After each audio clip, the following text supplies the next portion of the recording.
Subay sa nagpadayon nga pagtrabaho sa Cebu Bus Rapid Transit dinhi sa dakbayan sa Sugbo, maobserbahan sab sa kadalanan ang pagpanindot sa mga sidewalks.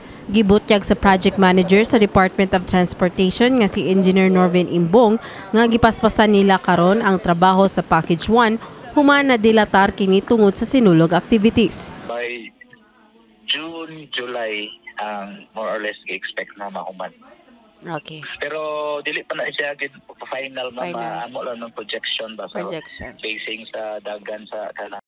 Ang highly improved sidewalk sa dakbayan, partikular diha sa Osmeña Boulevard, mao ang makita nato mga adunay yellow-colored lanes ug tactile bricks. Nagsilbi sab kini nga detectable warning surfaces alang sa ato mga kaigsuunan nga dunay kakulian sa pananaw.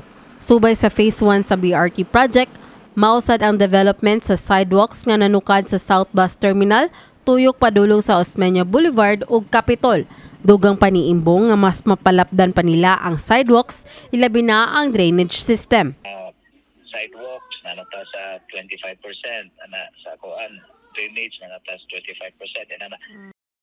Aron mas mahimong luwasab ang sidewalk, gibutangan sab nila og perimeter lights ang maong dapit gawa sa naandang sugo sa mga lamppost nga kabahin sa maong proyekto.